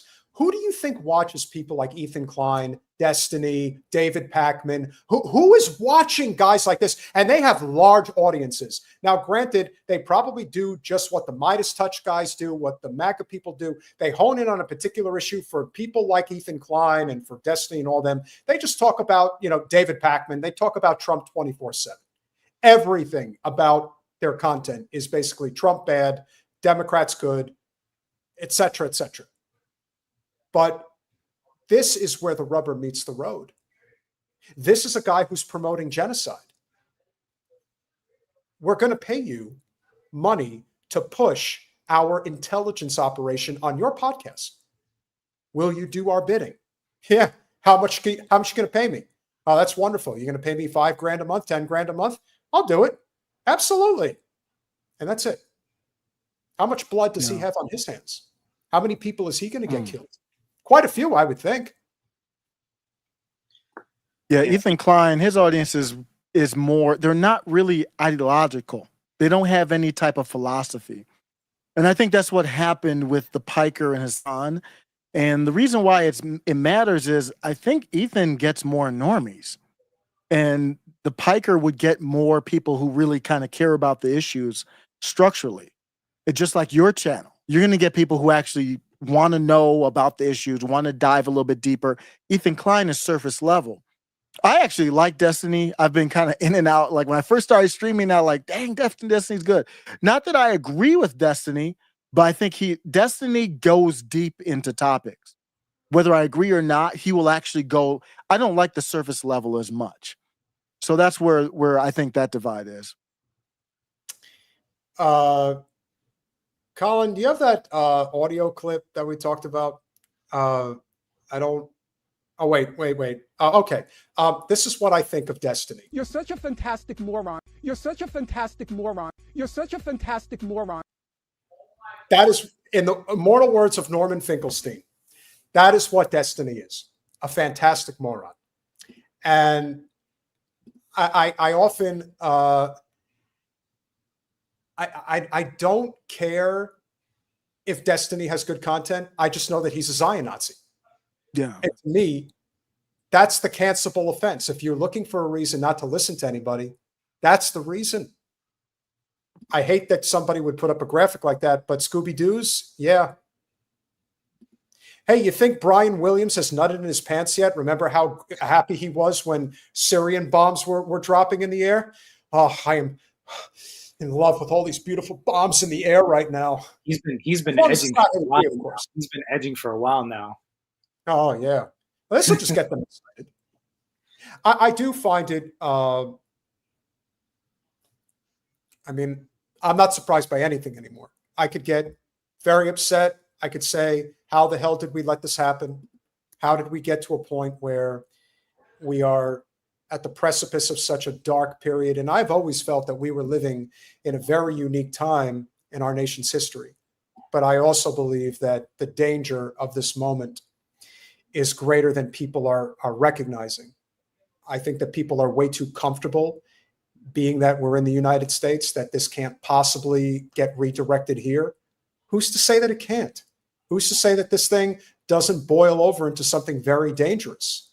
If I ever see Evan Ross, I'm going to pound him into the pavement so hard, I don't know if I'll be able to stop. This motherfucker was going on Instagram constantly talking about how we must attack Iran. What the fuck are you going to do, you cuck pussy motherfucker? I was at an event once with him, and I was looking at Jen. I was like, I dare him to say anything to me. I'll go Irish on his ass in a way that he wouldn't even know. And you can always tell, the two of you know, you can always tell when somebody's never been in a fight or has never properly had their ass kicked. Guy walking around with that fucking dog tag about the hostages. Do you know there's over 10,000 Palestinian hostages, but you're bitching about your 40 and they're not even American hostages. These are Israeli hostages. So you can see where their loyalties truly lie. It is not with us. And this is why I don't do religion. It's not that I don't believe in a higher power. It's that religion will do this to you. If you're a Catholic or any other denomination and you don't make religion your own, you cannot verbatim do what they ask you to do because they're asking you to do stuff that was done thousands of years ago. Worlds change. That doesn't mean that the existence of God isn't real. But there is something to be said for people who believe that the word of God is real and it supersedes everything else. And that can be used as a weapon, which is what they've been doing. And they will continue to do it until we stop them. So that's on us now. That is on us to continue to get this message out there, that this will not be tolerated. We don't stand with this. We are never going to stand with this again. It's time. It's time because now it's really going to get serious.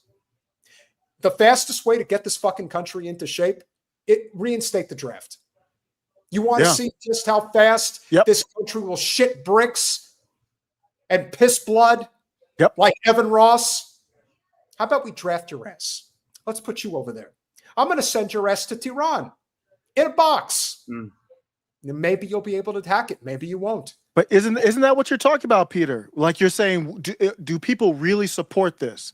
I think what you're saying is if there's a draft and you have to get over there, all of a sudden there's no support. Everything even changes. Be there. Yep.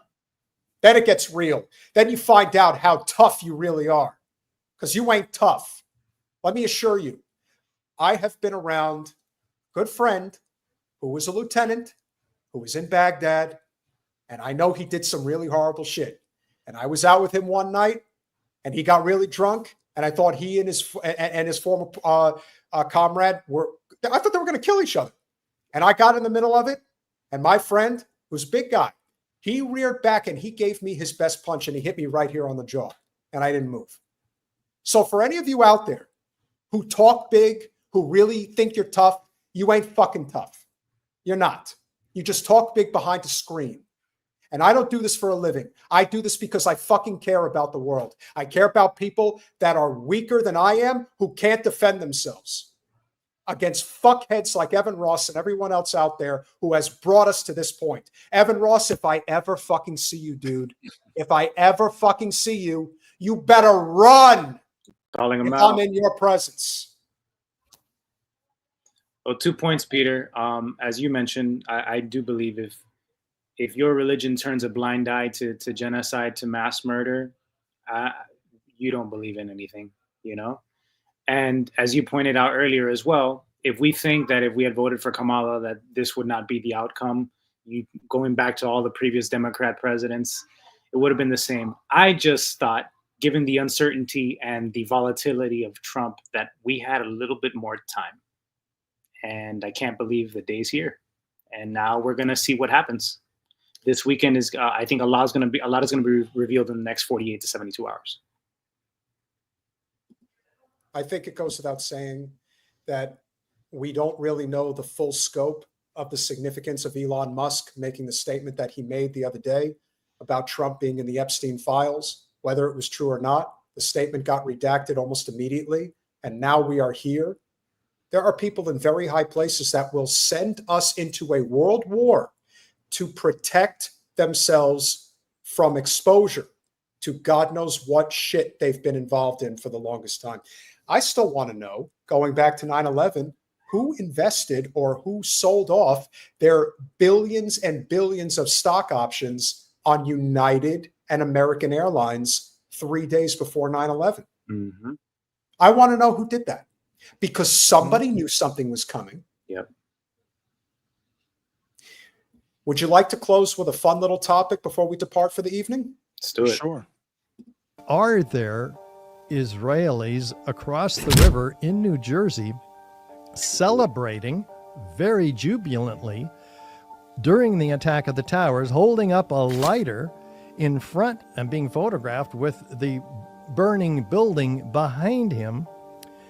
And all of this exposed when the FBI found them later and arrested them and held them and questioned them for 75 days until Chertoff, the Attorney General under Bush, let them go and fly back to Israel. And why would you do that? Yep. Everybody's been talking about the dancing Israelis since that day. They tried unsuccessfully to say that it was dancing Muslims. Mm-hmm. But as it turns out, these were dancing Israelis. Yep. I did a deep dive on that. Somebody, I think it was the guy Max Nordu or whatever, they on X tried to challenge me on the dancing Israelis. You know what they tried to say about that is that they weren't literally dancing, that they were just celebrating. So that they try to use that distinction to debunk the whole thing. But once you go down that, if you have not gone down that kind of rabbit hole, I highly recommend it.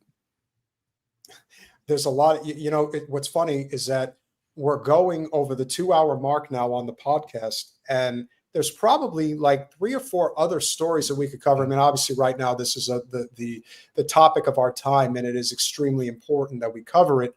But there are so many layers to this. That's what I think scares people. People just want to live simple lives, maybe raise a family, take a couple of vacations a year, raise kids healthy, successful, etc. People don't want to be troubled by the fact that our nation is not what it once was, and that it's now being blown up in people's faces in a way that's making them extremely uncomfortable. Well, I think all 3 of us have probably lived uncomfortably a time or two. I lived in the Bronx for a couple of years.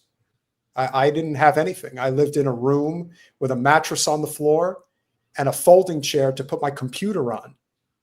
And that's it. I hung my clothes on a windowsill. I mean, I have lived in poverty. I have eaten in poverty. I've experienced what real hardship is like.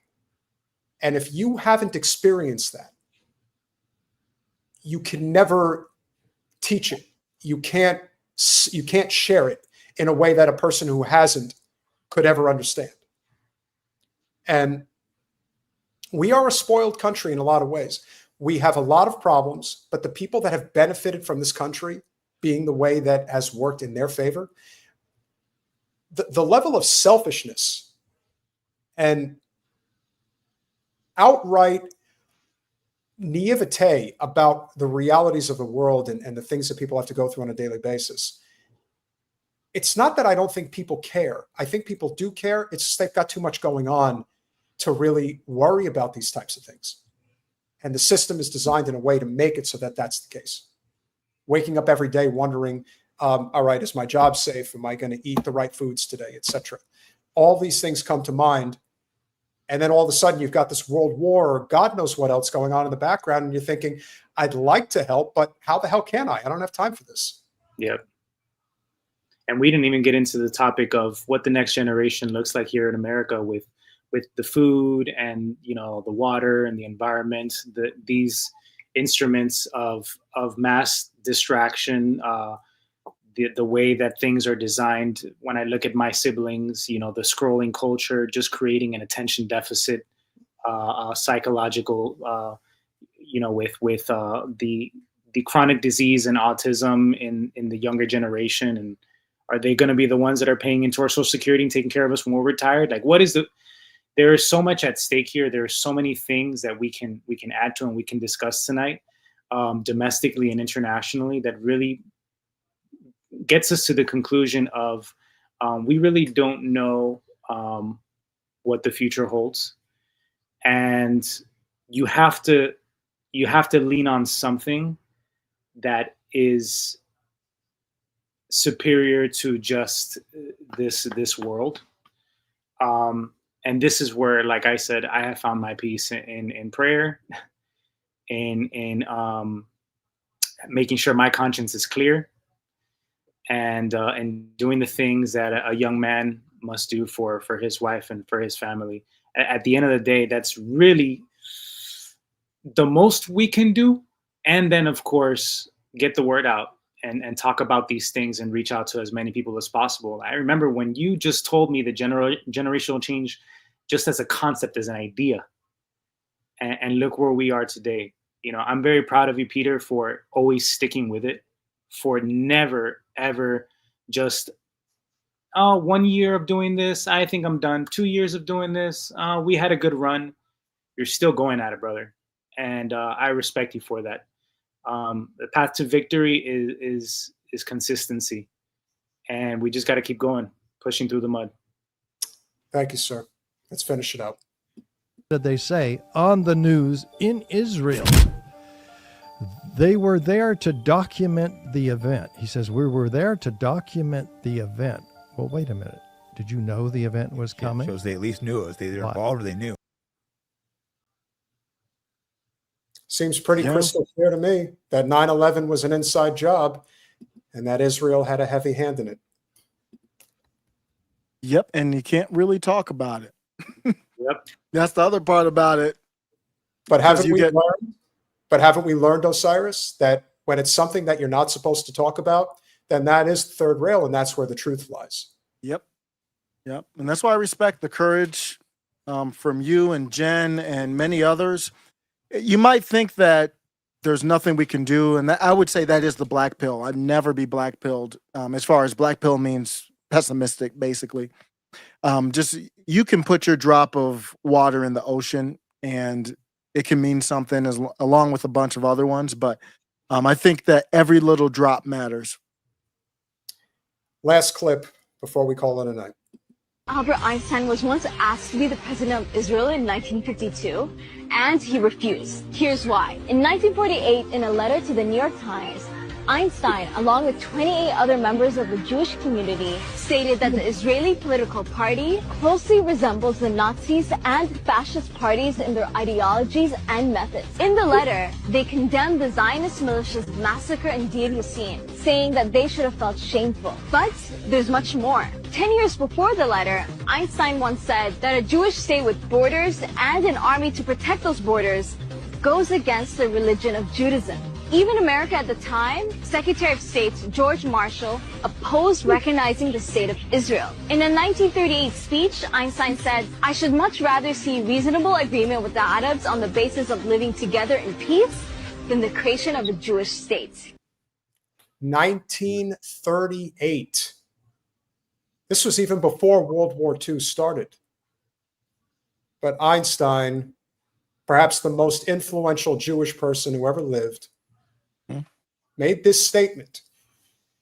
And I would dare say that it is as powerful then as it is today, but probably as relevant today as it could ever be. Zionism, especially in the United States, has a very effectively swept aside this idea that there is a difference between Zionism and Judaism. And I think because it's gone on for so long, they've been able to get away with it. How we put an end to it, I don't know, but we have to keep trying. I think that is the greatest lesson here. How do we continue to effectively get that message out there?